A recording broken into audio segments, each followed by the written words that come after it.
Visite audio décrite de l'exposition La Recette, faire de l'art latino-américain au Canada, au Centre d'artistes Oboro le 27 février 2020. L'exposition rassemble 6 artistes et 2 commissaires originaires du Brésil, de la Colombie, de Cuba, du Guatemala, du Salvador et du Venezuela. Ils et elles vivent, travaillent et rêvent à Chicoutimi, Montréal, Oakville, Québec, Toronto et Vancouver. Voici quelques-unes des œuvres visitées avec Julien. Tonnelle, Art Shouldn't Be Expensive to Make, 2009-2020. Ici, on a une œuvre d'un artiste originaire de Cuba qui s'appelle Tonnelle. Il travaille entre le Cuba et Vancouver. Il utilise des objets usuels qui recouvrent de peinture blanche, des objets du quotidien. Puis dessus, il écrit « Art shouldn't be too expensive to make ».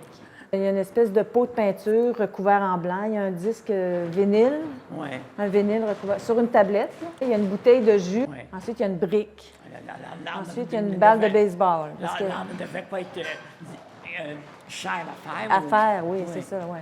Puis il y a une balle de baseball, parce que le sport national à Cuba, il paraît que c'est le baseball. C'est vrai, parce qu'il y a plusieurs joueurs qui jouent au baseball dans la Ligue majeure aux États-Unis, qui viennent de Cuba. C'est ça. Donc, il y a quand même de l'humour.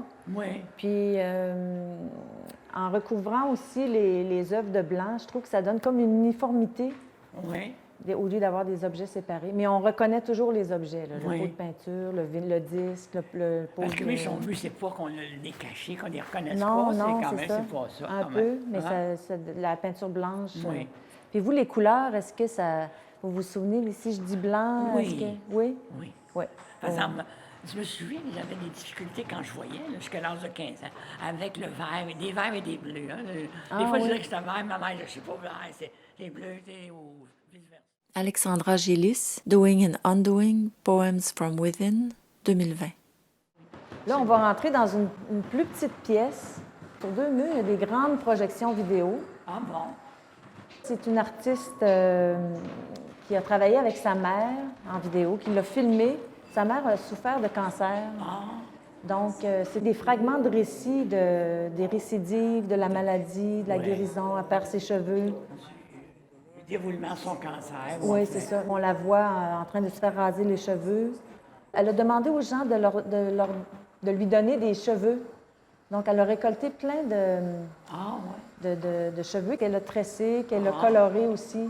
On voit une grande image vidéo de sa mère qui est nue, mais qui pointe sur son corps des marques de la radiothérapie. Donc, elle pointe sur son ventre, sur son flanc, sur son cou, des marques. Elle n'était pas exhibitionniste quand même, mais elle n'était pas gênée. Elle n'était pas trop gênée. Oui, c'est ça, c'est vrai. Oui. Très intime, mais très personnel. Ben oui, c'est ça, partagé. Oui. Donc, elle a reçu, il paraît, beaucoup de dons de cheveux. J'en doute pas. Elle a fait une espèce de tressage qu'elle a mis au mur, puis on peut toucher délicatement la mèche de cheveux ici. Ah oui, d'accord. OK. Là, vous êtes en dessous d'un haut-parleur. Le son de la dame.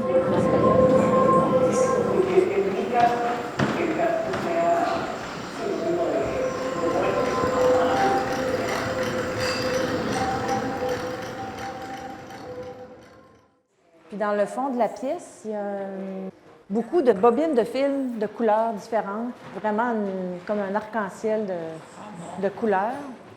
Ça symbolise aussi le titre de l'œuvre, c'est « Faire et défaire ». Donc les cheveux qui tombent, les cheveux qu'on reconstruit. On va repasser par l'entrée, puis on va aller dans une salle beaucoup plus grande. Ah oui. Giorgia Volpe, œuvre de la série Exercice de mémoire 2020.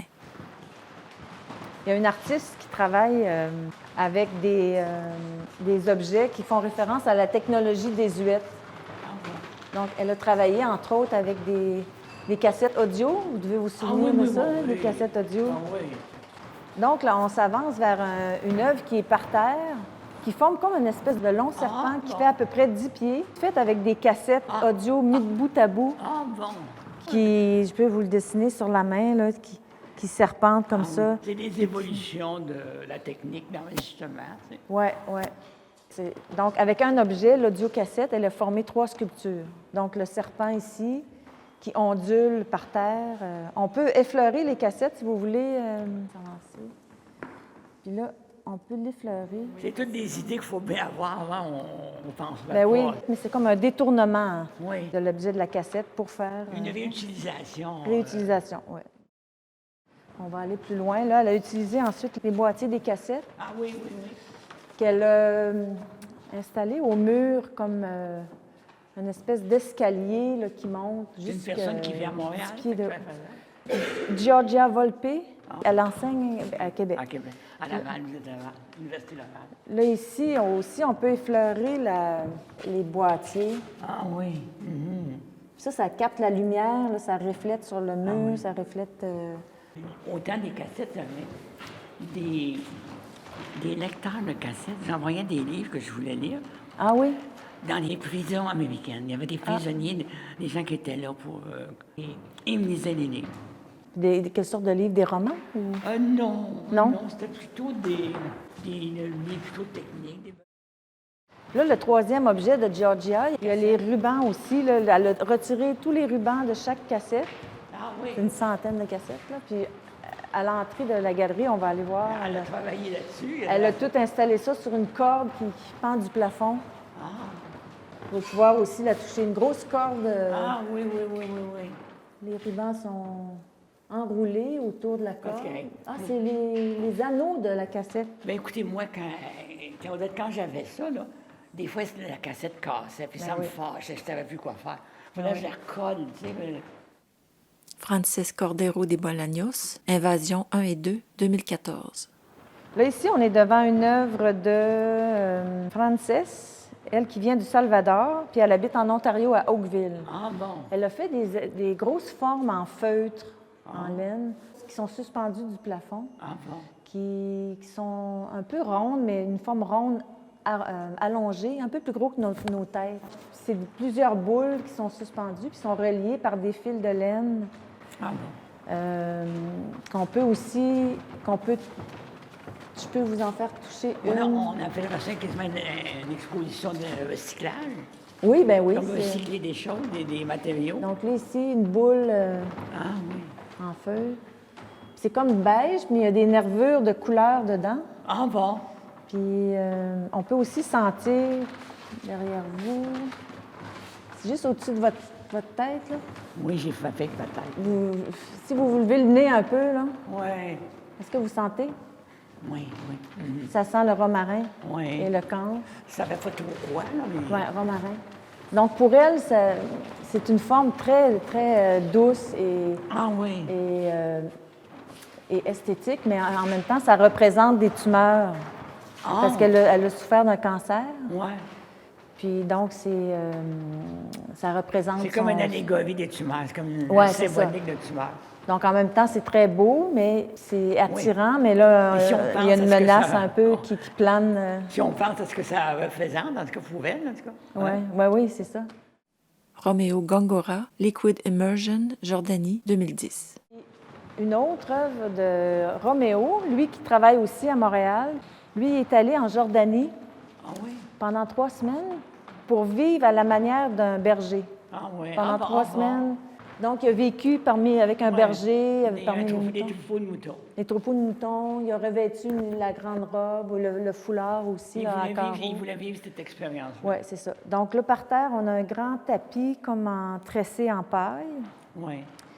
Puis, il y a des artefacts de son expérience. Lui, il a ramené des objets. Il y a une peau de serpent qui a mué. Il a trouvé ça dans le désert. Il y a son foulard, il y a un grand manteau de lin ou de coton doublé d'une peau de mouton. Puis une corde, la grande tunique. Puis il y a plein de dessins qui décrivent les objets extraits de son journal de voyage, dans lesquels il a dessiné les objets. Là, je vois un pistolet, il y a un arbre, un olivier.